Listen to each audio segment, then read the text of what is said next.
Ashama harka fuunee akkam jirtu kabajamoo jaallatamoo daawwattoota Shaggar Pirees nagaan keenya lafa jirtanitti isin qabu isin guyyaa irraa odeeffannoo addaa tokko qabannee isiniif dhiyaanneeti kan jiru daawwattoota keenya.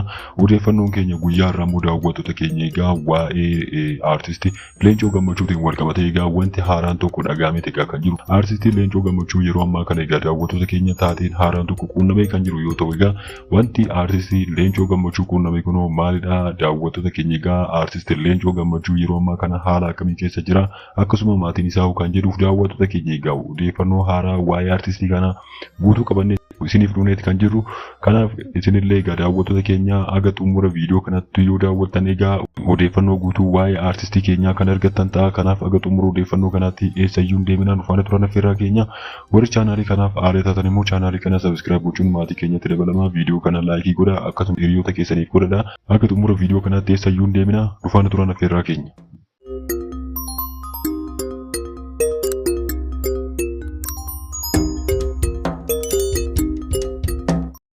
Aartistoonni muraasni hojii isaanii qofaan osoo hin taane aadaa, afaan fi eenyummaa uummata isaanii guddisuuf gahee olaanaa kan taphatan.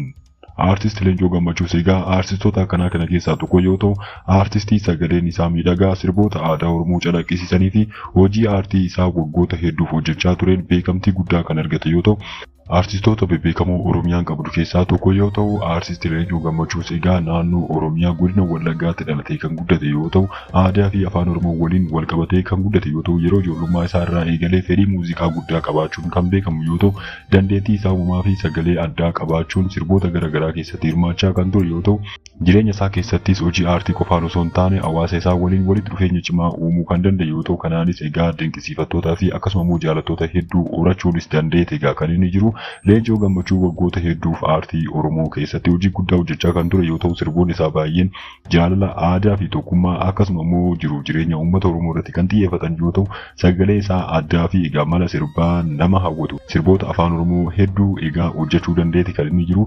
Aartistichi sirboota adda addaa maxxansuun qofa osoo hin taane egaa agarsiisa aartii fi egaa koonsartiiwwan garaagaraa hedduu irratti illee egaa hirmaachaa kan turedha. Leencoo Gammachuun yeroo adda addaatti sirboota eenyummaa Oromoo, afaan Oromoo fi egaa aadaa Oromoo jajjabeessan irratti hojjechuun kan beekamu yoo ta'u, sirboota isaa hedduun egaa uummata Oromoo keessatti egaa kaka'umsaa fi abdii akkasuma jaalala aadaaf qabu kan calaqqisiisu yoo ta'u, nutis egaa daawwattoota keenya waa'ee aartist Leencoo Gammachuu guyyaa irraa kana egaa sababa malee kan kaasne miti.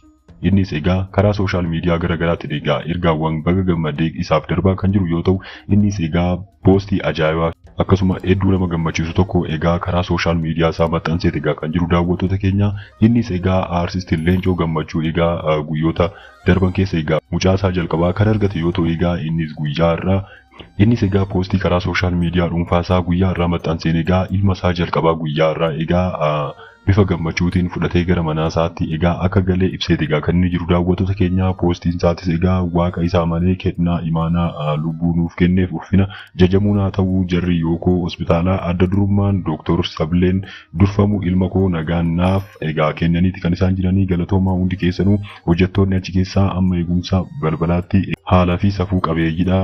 Akkasuma galatoomaa jechuudhaan egaa akkasuma innillee egaa giddugala yaalaa yookoo galateeffatee egaa kan inni jiru daawwattoota keenya. Egaa aartist Leencoo Gammachuu egaa guyyaa irraa kana bifa namatti toluun egaa ilma jalqabaa isaa egaa bifa namatti toluun egaa gara mana isaatti egaa fudhatee galeet egaa kan inni jiru daawwattoota keenya. Nutillee egaa aartist Leencoo Gammachuu egaa aartistii cimaa egaa yeroo ammaa kana Oromiyaan qabdu keessaa egaa nama tokko. Nutis egaa aartistii keenyaan baga ilma argattee baga gammaddee jennee egaa kan jiru daawwattoota keenya. Gabaabumatti egaa oduuf odeeffannoo nuti guyyaa irraa waa'ee aartist Leencoo Gammachuutiin wal qabatee qabannee dhuunee kana fakkaata. Yeroo itti aanutti egaa odeeffannoowwan keenya gara biraatiin kan walitti deemnu ta'a daawwattoota keenya. Agarsiistuu turtii gaarii qabaadhaa isiniin jenna. Warri chaanaalii keenyaaf haaraa taatan immoo chaanaalii kana sabiskiraayib gochuun maatii keenyatti dabalamaadha. Viidiyoo kana laayikii godhaa akkasuma hiriyoota keessaniif godhaa. Yeroo itti aanutti odeeffannoowwan keenya gara birootiin aga walitti deemnutti turtii gaarii qabaadhaa.